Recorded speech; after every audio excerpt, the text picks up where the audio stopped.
आज हम law of evidence का आज हम फर्स्ट लेक्चर स्टार्ट करने जा रहे हैं। आज की क्लास हमारी बेसिक इंट्रोडक्शन की क्लास होगी। पहले फ्रेंड्स मैं आपको अपना बेसिक इंट्रोडक्शन दे देती हूँ। आई एम शैली Singh and I am preparing for civil service examination since 2018। Friends मैं आपको ये बता दूं कि मैंने अभी तक कितने मेंस लिखे हैं, प्रीलिम्स क्लियर किए हैं। फर्स्ट मैंने यूपी सिविल जज 2018 क्लियर किया था। आफ्टर दैट मैंने एमपी सिविल जज 2019 क्लियर किया था। After that UK APO 2021 clear किया था मैंने। उसके बाद यूपी सिविल जज 2022 and after that Rajasthan APO 2024। ठीक है फ्रेंड्स, ये मैं आपको ये बता रही हूँ कि देखिए एकदम आपको कंसिस्टेंट होना ज़रूरी है, लेकिन आपको होपलेस नहीं होना है कि क्या इतना टाइम लगता है एग्जामिनेशंस के लिए। नहीं, आपको मेरे इस जर्नी से आपको ये पता लगेगा कि आपको क्या डूज एंड डोंट्स हैं while preparing for the exams. ठीक है, ये मेरा मोटिव है आप तक पहुंचाने का फ्रेंड्स। और आज हम स्टार्ट करेंगे अपना लॉ ऑफ एविडेंस। ठीक है, और इसके बाद फ्रेंड्स मैं आपके लिए पूरा इसका इंट्रोडक्शन लेके आई हूँ और एकदम लास्ट में मैंने आपके लिए एमसीक्यू लेके आई हूँ मैं आपके लिए। ठीक है, एमसीक्यूज लेकर आई हूँ मैं, ताकि हम जो भी आज क्लास में पढ़ रहे हैं उसके हम हाथों हाथ एमसीक्यूज भी कर लें, ताकि आपका ये टॉपिक अब आप पढ़ रहे हैं तो इससे रिलेटेड आपकी सब चीज़ कंप्लीट हो जाए। अब आपको कोई और बुक रेफर करने की ज़रूरत ना पड़े, आपको कोई एमसीक्यू अलग से देखने की ज़रूरत ना पड़े। हाँ, अगर आपके पास कोई बुक है, परीक्षा मंथन की है, पीवाईक्यू आपको वो लेनी है, आप वो बिल्कुल लीजिए, वो हर एक स्टूडेंट के पास होनी चाहिए। ये क्लास लेने के बाद आप उसमें से एमसीक्यू कर लीजिए। ठीक है, बेसिक ये है आपका। ठीक है फ्रेंड्स, फिर अब हम स्टार्ट करते हैं आज की अपनी इस क्लास से। जैसे आपको सबको पता है कि बीएसए 2023 आने से पहले इंडिया में इंडियन एविडेंस एक्ट अप्लाइड था। ठीक है, तो हम ये देखते हैं कि लॉ ऑफ एविडेंस जो है इसका नेचर क्या है। इसका नेचर क्या है, वेदर इट इज सब्सटेंटिव और प्रोसीजरल लॉ। आपको पता है सब्सटेंटिव लॉ वो लॉज होते हैं जो आपके राइट्स, ड्यूटीज एंड लाइबिलिटीज की बात करते हैं। ठीक है, for example IPC now replaced as BNS. और प्रोसीजरल लॉ ये बात करते हैं कि जो आपके सब्सटेंटिव राइट्स हैं, जो आपके सब्सटेंटिव लॉ में जो आपको राइट्स, ड्यूटीज और लाइबिलिटीज हैं उनको अप्लाई कैसे करना है। ठीक है, तो ये आपका प्रोसीजरल लॉ होता है। ठीक है, प्रोसीजरल लॉ जैसे कि बीएनएसएस है आपका, अर्लियर सीआरपीसी एंड सीपीसी। अब हम ये देखते हैं कि एविडेंस आपका कहाँ पे लाई करता है। लॉ ऑफ एविडेंस आपका सब्सटेंटिव में लाई करता है कि प्रोसीजरल लॉ में लाई करता है। ठीक है, अब हम ये देखते हैं कि procedural law further to limbs में डिवाइडेड है। Procedural law further to limbs में डिवाइडेड है। पहला लिम्ब आपका बात करता है कि कोर्ट के प्रोसीजर कैसे अप्लाई होंगे, कोर्ट के प्रोसीजर। और सेकंड लिम्ब आपकी बात करता है कि मोड ऑफ प्रूविंग फैक्ट्स क्या होगा आपका। ठीक है, मोड ऑफ प्रूविंग फैक्ट्स क्या होगा आपका। तो इंडियन एविडेंस एक्ट आपका यहाँ पे फॉलो करता है। ठीक है, अब नेक्स्ट हम ये देखते हैं कि nature and role of law of evidence. ठीक है, इसका नेचर क्या है और इसका रोल ऑफ एविडेंस क्या है। नेचर हमने देख लिया कि नेचर आपका ये यहाँ पे फॉलो करता है, इसको हम प्रोसीजरल लॉ कहते हैं। ठीक है, और हमें ये पता है कि इंडियन एविडेंस एक्ट में अगर आपसे क्वेश्चन पूछता है कि ये प्रोसीजरल लॉ है, तो हाँ ये प्रोसीजरल लॉ है, बट इसका एक एक्सेप्शन है कि यहाँ एक जगह ये सब्सटेंटिव लॉ की बात करता है, एक जगह ये सब्सटेंटिव लॉ की बात करता है, वो है आपका स्टॉपेल। ठीक है, स्टॉपेल जहाँ पे आता है, स्टॉपेल वो आपका 121 से 123 पे डील करेंगे हम लेटर अपने क्लास में। ठीक है, नेक्स्ट हम ये देखते हैं कि सिविल जब इंडियन एविडेंस एक्ट की बात आएगी, जब बीएसए एविडेंस देने की बात आएगी, तो सिविल में इसका क्या प्रोसीजर रहेगा। ठीक है, और आपका क्रिमिनल में आपका क्या प्रोसीजर रहेगा, सिविल वर्सेस क्रिमिनल। तो आप देखेंगे कि मोर और लेस सिविल और क्रिमिनल में सेम नेचर है, ठीक है। सब चीज आपकी सेम यूज हो रही है, मेथड आपका सेम यूज हो रहा है, बर्डन आपका सेम यूज हो रहा है, लेकिन आपको एक चीज देखनी है कि सिविल में आपकी जो लाइबिलिटी है प्रूफ करने की, ये आपकी प्रीपॉन्डरेंस ऑफ प्रोबेबिलिटी पे कंप्लीट हो जाती है। ऑन द अदर हैंड जब क्रिमिनल की बात आती है तब आपका एविडेंस जो है आपको प्रूफ करना है वो बियॉन्ड रीजनेबल डाउट प्रूफ करना है आपको। यहाँ पे एक बेसिक डिफरेंस है, उसके अलावा कोई डिफरेंस नहीं है। नेक्स्ट हम देखते हैं कि criticism of the law of evidence, criticism of the law of evidence, ठीक है। इसमें आपसे ये कहा गया है कि लॉ ऑफ एविडेंस को तीन उसमें क्रिटिसाइज किया गया है कि जज जो है ना, जज आपका हमेशा जो है एब्सोल्युटली रूल्स ऑफ एविडेंस पे डिपेंड नहीं होगा, ठीक है। जो आपके इंडियन एविडेंस एक्ट में रूल्स बता दिए गए हैं, जज के लिए ये जरूरी नहीं है कि आप एब्सोल्युटली किसी पे ही रिलाई करो। इससे अगर आप रिलाई करोगे तो फिर आप किसी को बिलीव नहीं, आप विटनेस को बिलीव नहीं कर पाएंगे, आप उनको जज नहीं कर पाएंगे। तो फर्स्ट चीज ये है। सेकंड ये है, बताता है आपको कि लॉ ऑफ एविडेंस जो है ना, ये रूल्स ऑफ लॉजिक नहीं है, rather it is a rules of legally rules है आपके, ठीक है। इसका मतलब ये है कि लॉजिक क्या आता है। लॉजिक में आप ये देखिए, जब आप कोई भी अपना स्टेटमेंट या कन्फेशन पुलिस ऑफिसर को देते हैं, आप ये बोलते हैं कि आपने ये क्राइम कमिट किया है, ठीक। तो आपके ऊपर तो आपने खुद ही अपनी गिल्ट को जाके एडमिट कर दिया, लेकिन उसके बाद भी इंडियन एविडेंस एक्ट आपको ये बोलता है कि ऑल दो आपका ये एविडेंस लॉजिकली रेलेवेंट है, बट ये लीगली रेलेवेंट नहीं है, ठीक है। नेक्स्ट ये बोलता है कि जज जो है वो कॉमन सेंस और एक्सपीरियंस ऑफ ह्यूमन नेचर को फॉलो करे, ठीक है। नेक्स्ट अब हम आगे देखते हैं। ये आपके एग्जाम की टिप है कि सब्सटेंटिव लॉ क्या होता है। शॉर्ट में जो अभी तक हमने पढ़ा कि जो राइट्स होते हैं वो सब्सटेंटिव लॉ होता है। प्रोसीजरल लॉ क्या होता है कि how they are enforced, how substantive law are enforced. और एविडेंस लॉ किसकी बात करता है कि हाउ फैक्ट्स आर प्रूव्ड, ठीक है। नेक्स्ट अब हम देखते हैं कि लॉ ऑफ एविडेंस की ओरिजिन कहाँ से आई है और इसके प्रिंसिपल्स क्या है। तो लॉ ऑफ एविडेंस की जो ओरिजिन है ये एक लैटिन फ्रेज से आई है, लैटिन फ्रेज जो आपकी है एविडेयर, ठीक है। इसका मतलब है to show and to prove clearly, ठीक है। इसका मतलब है कि आपको एसरटेन करना है ट्रुथ को, ठीक है। नेक्स्ट इसके प्रिंसिपल्स क्या हैं, इसके थ्री प्रिंसिपल्स हैं। लॉ ऑफ एविडेंस के थ्री प्रिंसिपल्स हैं, ठीक। पहला ये बात करता है कि आप जो भी एविडेंस दे रहे हैं, आप जो भी एविडेंस दे रहे हैं वो आपका कन्फाइंड होना चाहिए मैटर इन इशू से, मैटर इन इशू से वो आपका रेलेवेंट होना चाहिए, ठीक है। ये आप नेक्स्ट सेक्शन 3 में जब पढ़ेंगे तो आपको ये और अच्छे से क्लियर हो जाएगा। नेक्स्ट आपका बोलता है हियर से एविडेंस जो है must not be admitted, here से evidence must not be activated। ये आप आगे देखेंगे कि here से evidence क्या होता है और direct evidence क्या होता है।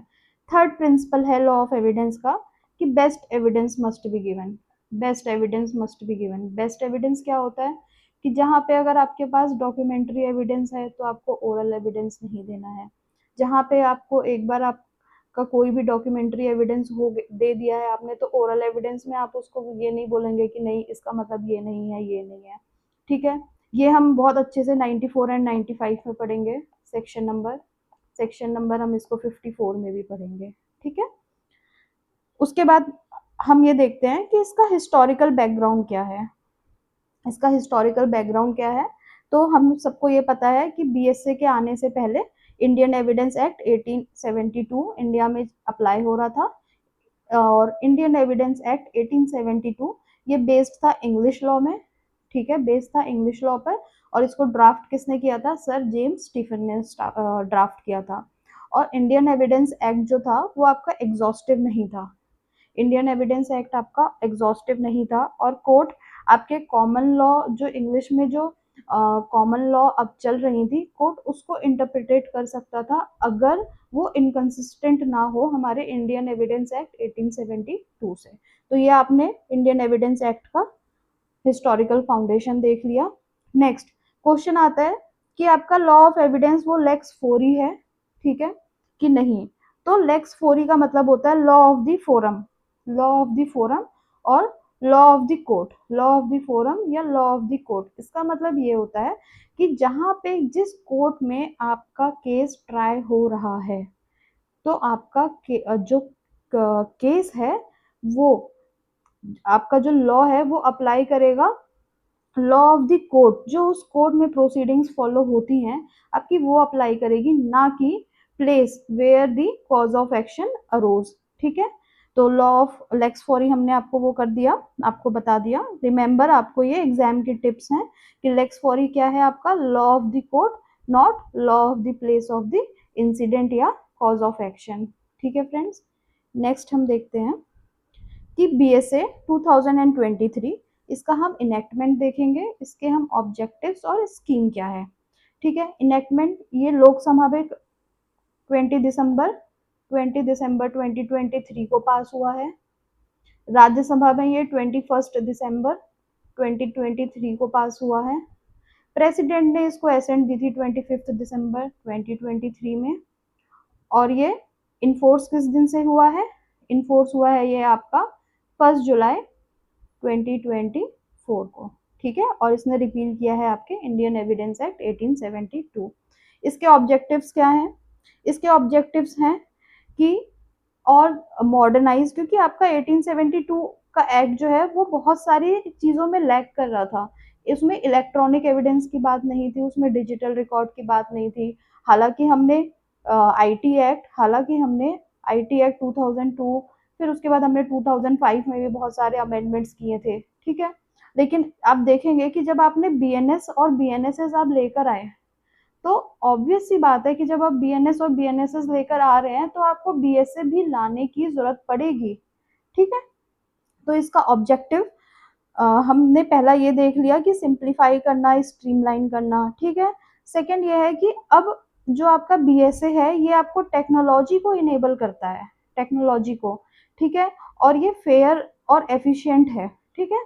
जो आप प्रियम्बल में भी देखेंगे फेयर की बात, आप प्रियम्बल में देखेंगे कि प्रियम्बल आपका स्टेट करता है कि ये इंश्योर करता है आपको फेयर ट्रायल के लिए, फेयर ट्रायल के लिए। नेक्स्ट साइबर क्राइम को एड्रेस करता है, ठीक है। नेक्स्ट मैंने बताया आपको in consonance with BNS and BNSS for speedier justice. Next हम देखते हैं स्कीम क्या है बीएसए की।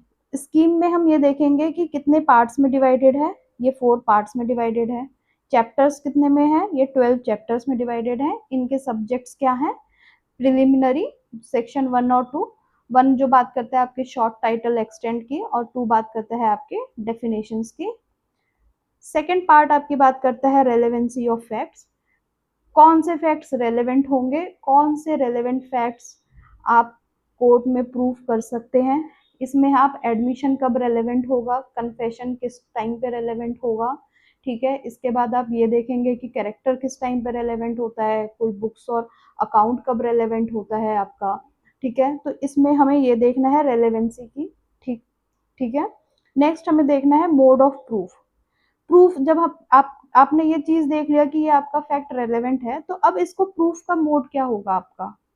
तो मोड ऑफ प्रूफ में आपको ये पहले देखना है कि आप ओरल एविडेंस देंगे, आप किस टाइम पे डॉक्यूमेंट्री एविडेंस देंगे, किस टाइम पे आप पब्लिक डॉक्यूमेंट्स दे सकते हैं, फिर आप प्रिजम्पशंस देखेंगे इसके अंदर, ठीक है।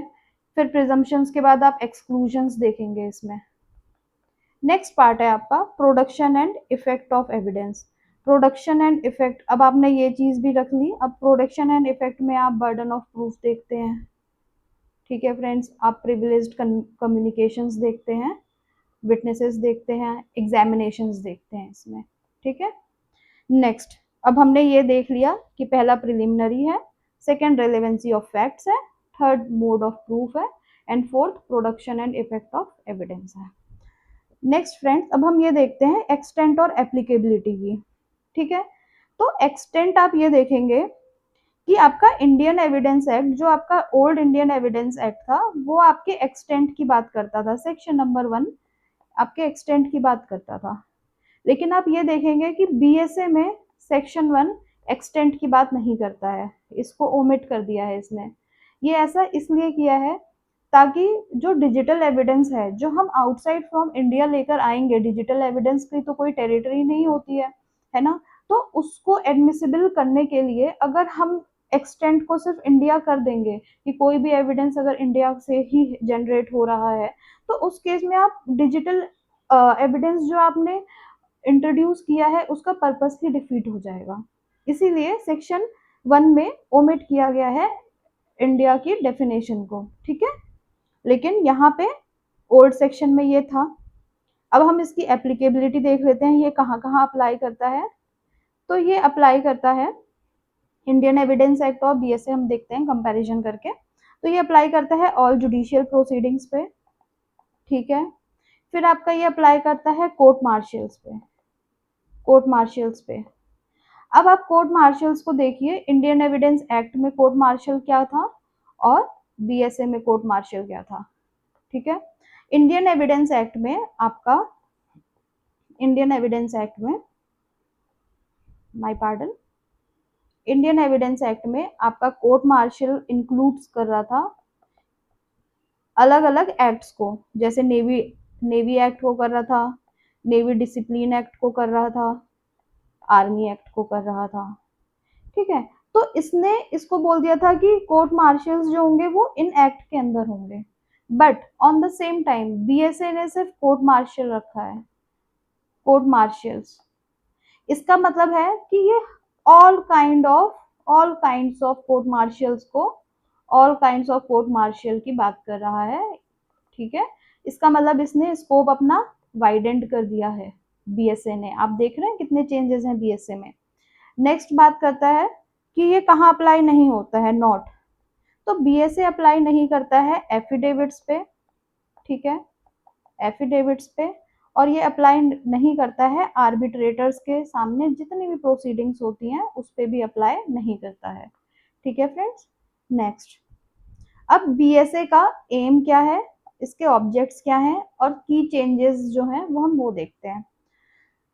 तो बीएसए में जो प्रियम्बल है आपका, प्रियम्बल बीएसए में ये कहता है कि ये कंसोलिडेट कर रहा है और प्रोवाइड कर रहा है general rules and principles of evidence for fair trial, for fair trial. ये आपका इंडियन एविडेंस एक्ट में नहीं था, ये पोर्शन आपका इंडियन एविडेंस एक्ट में नहीं था, इसलिए काफी इंपॉर्टेंट है आपको।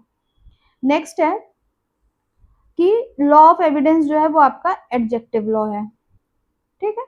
अब नेक्स्ट हम देखते हैं कि की चेंजेस क्या आई हैं बीएसए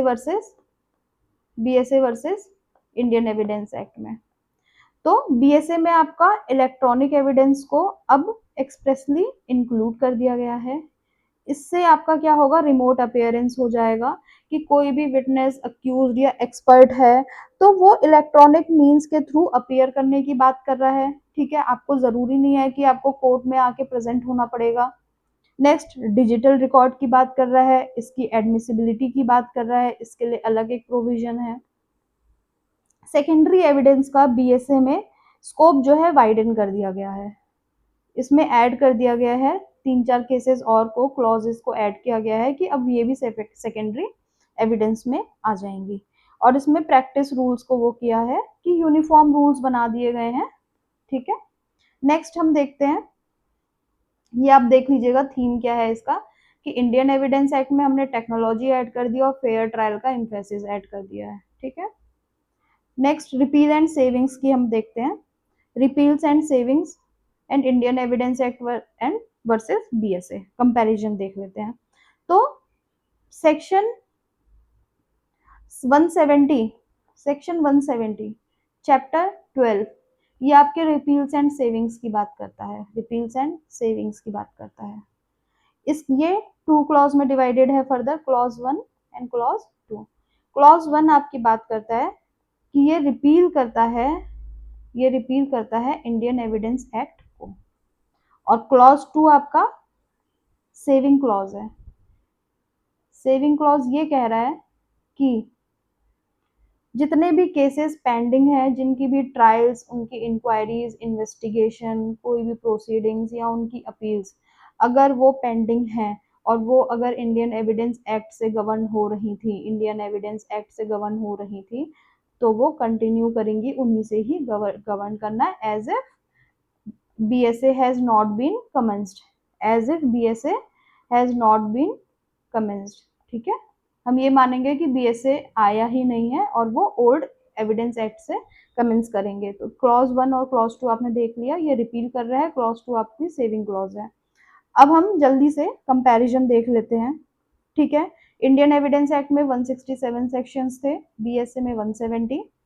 इंडियन एविडेंस एक्ट में टेरिटोरियल क्लॉज मैंने आपको बताया था कि प्रेजेंट था, BSA में इसको ओमिट कर दिया है। क्यों किया है ये भी मैंने आपको बता दिया था, डिजिटल रिकॉर्ड के लिए।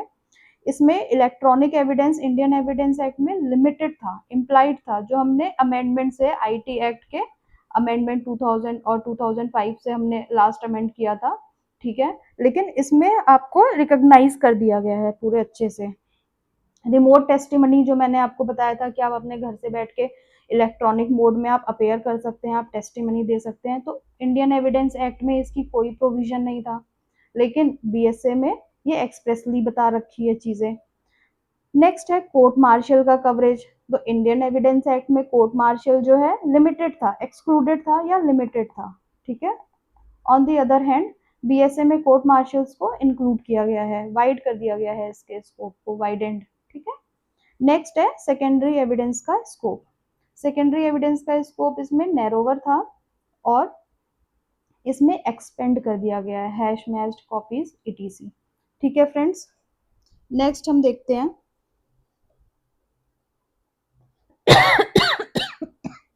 Excuse me. नेक्स्ट फ्रेंड्स, अब हमने आज का basic introduction Indian evidence act का देख लिया है। ठीक है, कि हमारी क्लास में इंट्रोडक्शन क्या है BSA का, और अब हम इसके क्वेश्चंस करते हैं। ठीक है फ्रेंड्स, आपका पहला क्वेश्चन है कि विच of the following best describes the relationship between substantive and procedural law. Substantive and procedural law के बीच में क्या रिलेशनशिप है, ये आपको स्टेटमेंट्स में से देखना है कि कौन सा बेस्ट आंसर है सूटेबल। पहला ऑप्शन है आपका, substantive law regulates court procedure and procedural law defines rights. नहीं, ये तो हमने नहीं पढ़ा था। सेकेंड ऑप्शन है, procedural law defines rights and liabilities. नहीं, ये भी रॉन्ग है। Third, substantive law defines rights, duties and liabilities, correct, and procedural law regulates their enforcement, correct। तो correct answer would be C। next, law of evidence forms which limb of procedural law। ये हमने पढ़ा था, procedural law के 2 limbs हैं, उसमें से ये बात कर रहा है कि ये किस लिम्ब ऑफ प्रोसीजरल लॉस में फॉल करता है। Limb dealing with court jurisdiction, no. limb dealing with mode of proving facts, correct। next question है guys, which of the following sections of BSA 2023 deal with stoppel।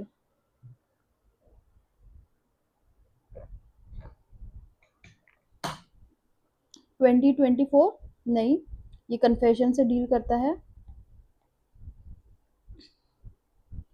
103 ये mode से बात करता, ये relevancy की बात करता है, सॉरी रेलेवेंसी की बात नहीं करता, ये मोड की ही बात करता है, mode of proving facts, mode of proving excuse me.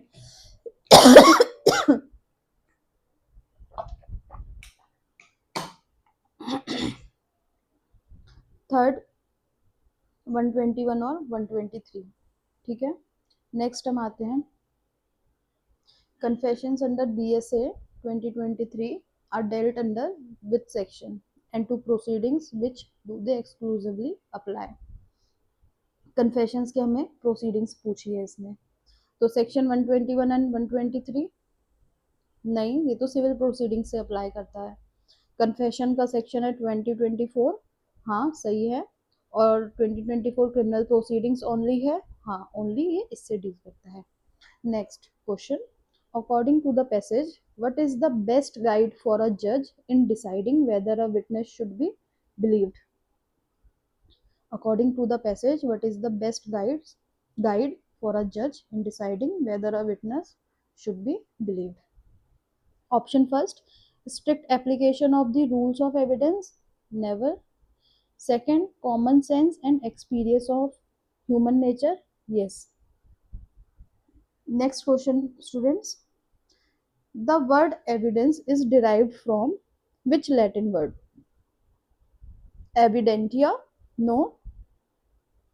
Evidere? Yes. Next question. Which of the following is not one of the three core principles of the law of evidence mentioned in the passage? ये मैंने आपको बताया था कि three principles होते हैं. ठीक है, पहला देखते हैं. Evidence must be confined to matter in issue. Correct है. Hearsay evidence must not be activated admitted. Correct है. Best evidence must be given in all cases. Correct है. Circumstantial evidence must always be corroborated. नहीं, ये principal core principle नहीं है evidence का. तो आपसे पूछा है कि not one of three principles. Correct answer would be D. Next, Indian evidence act was drafted by. जो 1872 का था वो किसने ड्राफ्ट किया था? Lord Macaulay? नहीं, इन्होंने आईपीसी ड्राफ्ट की थी. Sir James Stephen? Yes, correct answer. Next, the maxim lex fori in the context of law of evidence means. ठीक है, आंसर ऑप्शंस हैं. Law of the place where cause of action arrows. No. Law of the forum या court where the case is tried. Yes, lex fori क्या है? Law of the forum या court where the case is tried. Next question, when did the Bharatiya Sakshya अधिनियम 2023 receive presidential accent? ये हमने देख लिया था कि लोकसभा में कब पास हुआ है, राज्यसभा में कब पास हुआ है आपका, और प्रेसिडेंट का कब एसेंट मिला है आपका, और इफेक्ट किस दिन से आ रहा है. तो प्रेसिडेंट का आपको एसेंट मिला था 25 दिसंबर 2023. नेक्स्ट, भारतीय साक्ष्य अधिनियम 2023 came into force on. Force में किस दिन आया है? 1 जुलाई 2024. Next, which enactment did the BSA 2023 repeal? किसको रिपील करा है BSA 2023 ने?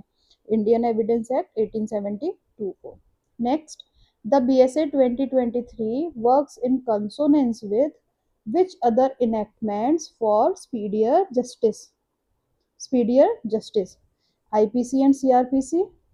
नहीं, हम ओल्ड एक्ट की बात ही नहीं करेंगे जब इसने भी ओल्ड एक्ट की बात नहीं करी है. सेकेंड ऑप्शन है BNS and BNSS.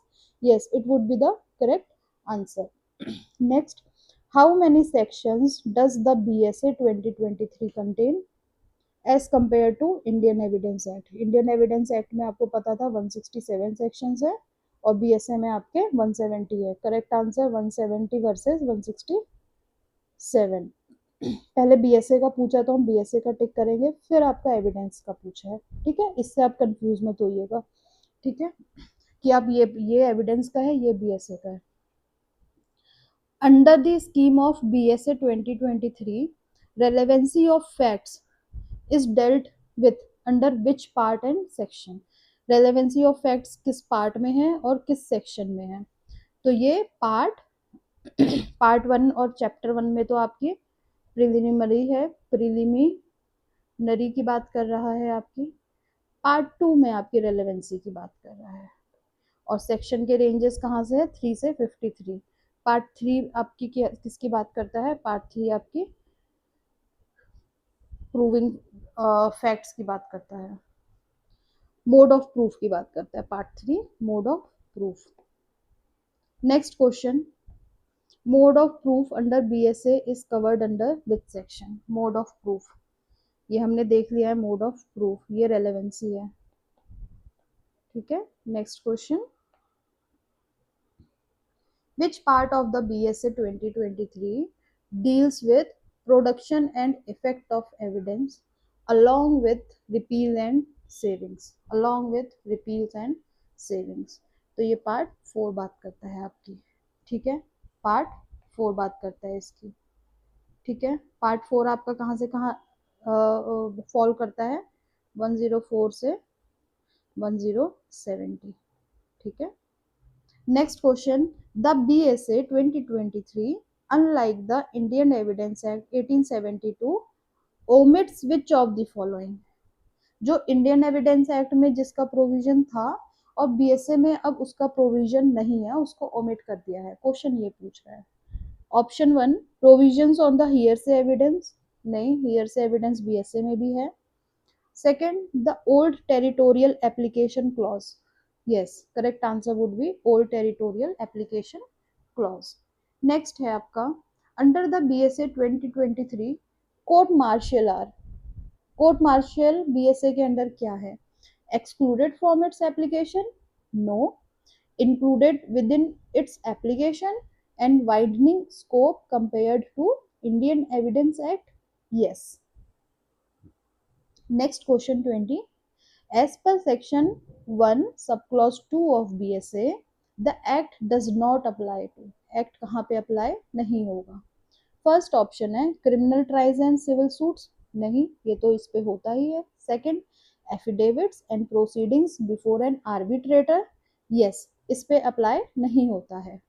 Next question है आपका, which of the following, which of the okay sorry 21st question, in municipal corporation of Delhi versus Jagannath Ashok Kumar case the court held that arbitrators are. Arbitrators क्या है? First, bound strictly by the law of evidence. नहीं, जब इस पे apply नहीं होता हमने देखा। Next, bound by natural justice but not by the law of evidence. Yes, आपको नेचुरल जस्टिस से तो बाउंड होना ही पड़ेगा। अगर आपके ऊपर एविडेंस अप्लाई नहीं हो रहा है तो नेचुरल जस्टिस को आप डिनाई कैसे कर सकते हैं, है ना। Next question number 22, which of the following is expressly recognised as evidence for the first time under BSA. BSA के अंडर फर्स्ट टाइम एविडेंस में ये चीज इंक्लूड करी गई है डेफिनेशन में, जो कि ओल्ड में नहीं थी। पहला, oral testimony of a hostile witness. नहीं, ये तो पहले भी था, अभी भी है। ठीक है, next, information given electronically. Yes, ये ऐड किया गया है, electronic and digital records add करे गए हैं आपके। ठीक है, तो ये ऐड हुआ है।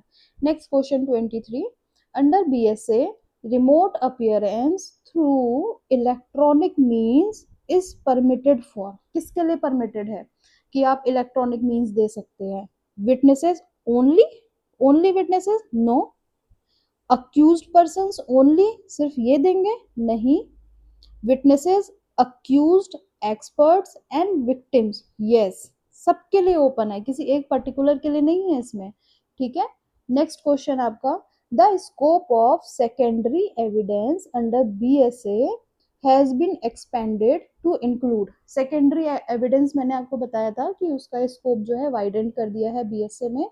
तो इस किस चीज को इंक्लूड करने के लिए? First option, only certified copies issued by the public officer? No. Mechanically made copies, compared copies, counterparts and oral accounts matching hash values? Yes, it will be the correct answer.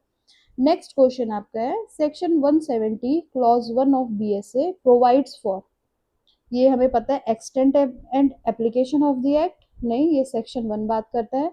Repeal of Indian evidence act. नहीं, ये तो Indian evidence act का ही clause बात करेगा, BSA का पूछा है। Definition of evidence में वो किया है? नहीं, डेफिनेशन तो सेक्शन 2 में है। प्रोविजंस रिलेटिंग टू, नहीं नहीं सॉरी, इसमें किया है आपको, सॉरी सॉरी सॉरी, इसमें 170 ऑफ बीएसए क्या करता है? ये रिपील करता है। सब क्लॉज 1 की बात करिए ना, इसमें 70 ये हमने पढ़ा था कि ये 2 क्लॉज में है। फर्स्ट में ये रिपील कर रहा है एंड सेकंड सब क्लॉज में ये सेविंग क्लॉज है आपका। ठीक है, तो ये रिपील कर रहा है इसको। Correct answer would be B. Next question, the saving clause under section 170 sub clause 2 provides that. अब सेविंग क्लॉज क्या कहता है आपका कि all pending proceeding shall abate. नहीं, अबेट तो नहीं होगा। फिर pending proceeding shall continue to be governed by Indian evidence act as if BSA had not commenced. Yes, it will be the correct answer. Next question. Before 1872, in the absence of specific statute, act, regulation, rules of evidence in India were governed by. ये पूछ रहा है कि Indian evidence act 1872 में आया था, तो इसके आने से पहले क्या अप्लाई होता था? ठीक है, इसके आने से पहले अप्लाई होता था English common law, Hindu and Muslim laws और equity, justice and good conscience पे केस डिसाइड होते थे. नेक्स्ट क्वेश्चन है आपका, it is the last question of your class. Which of the following is an added emphasis in the preamble of BSA as compared to Indian Evidence Act? Indian evidence act के preamble में एक चीज नहीं थी जो कि आपके BSA में एडेड है. Definition and amendment of the law, no. Consolidation of secret provision, no. Ensuring a fair trial. ठीक है, ये आप याद रखिएगा, मैंने आपको क्लास से स्टार्टिंग में भी बताया था.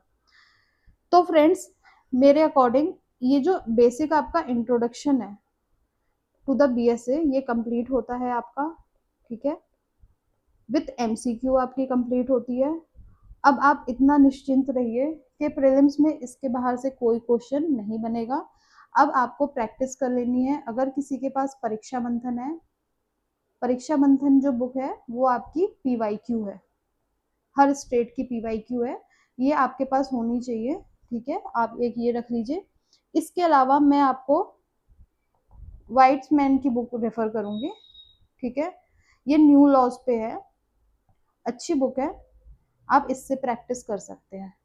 ठीक है फ्रेंड्स, अब हम मिलते हैं कल अपनी नेक्स्ट क्लास में, जहाँ पे हम डेफिनेशंस डील करेंगे, डेफिनेशंस को. और फ्रेंड्स, आप अपना फीडबैक दीजिए, कमेंट्स में दीजिए. और अगर आपको मेरी वीडियो अच्छी लगती है तो आप इसको सब्सक्राइब करिए, आप इसको लाइक करिए और आप इसको शेयर करिए. ठीक है फ्रेंड्स, थैंक यू.